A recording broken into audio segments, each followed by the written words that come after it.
Welcome to Waves Media Telugu. Congress నాయకులపై hot comment చేసిన BRS మాజీ ఎమ్మెల్యే బొల్లం మల్లయ్య యాదవ్. బీఆర్ఎస్ కార్యకర్తలపై దాడి చేస్తే కాంగ్రెస్ నాయకులను ఊరుకునేది లేదని, కాంగ్రెస్ నాయకులు పోలీసుల అండతో బీఆర్ఎస్ పార్టీ దిమ్మెలను కూల్చి బీఆర్ఎస్ కార్యకర్తలపై దాడికి దిగుతున్నారని, వేలుకు వేలు కాలుకు కాలు హెచ్చరిస్తున్నారని, మళ్లీ దాడులు జరిగితే చట్టపరంగా పోలీసులు బట్టలోడు తీస్తామని, కాంగ్రెస్ నాయకులు తరిమి కొడతామని బీఆర్ఎస్ మాజీ MLA Bollam Mallaiah Yadav hot comment చేశారు.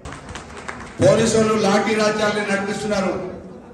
కాంగ్రెస్ నాయకులు పోలీసుల అండతోని, అధికారుల అండతోని గ్రామాలలో స్వైర విహారం చేసే అధికార పక్షం వాళ్ళు మొక్కం చెల్లక ఈ రోజు ఏం చేయాలనంటే ప్రతిపక్ష నాయకుల మీద, ప్రతిపక్ష నాయకుల ఇళ్ల మీద దాడులు చేయాలనే ఉద్దేశంతో కాంగ్రెస్ నాయకులు పోలీసుల సహకారంతో గద్దెలు వాలగొడుతున్నారు, ఇళ్ల మీద దాడులు చేస్తున్నారు, పొలాల మీద దౌర్జన్యం చేస్తున్నారు.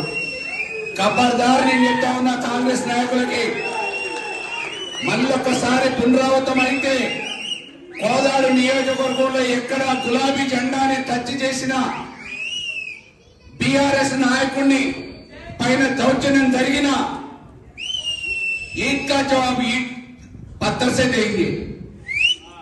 बिल्कुल अभी कोई आगे पीछे सोचने का नहीं है.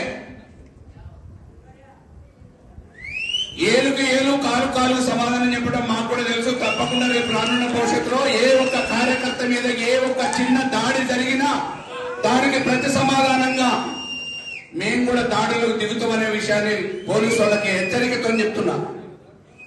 ఇవాళ కొండాపురంలో జరిగింది, మొన్న బ్యాటంలో జరిగింది, రేపు ఇంకెక్కడ జరగడానికి ఊహలు చేస్తున్నారో తెలియదు. 100% పోలీసు వాళ్ళు చర్యలు చేపట్టకపోతే అధికార నాయకులు పోలీసు వాళ్ళు మాకు అండగా ఉన్నారనే ధీమాతో ముందడుగు వేస్తే తప్పకుండా చట్టపరంగా పోలీసు వాళ్ళ బట్టలిపుతాం, అధికార పార్టీ వాళ్ళని ఊర్ల నుంచి బయటకు వెళ్ళకూడతాం అనే విషయాన్ని కూడా సభాముఖంగా తెలియజేస్తున్నా.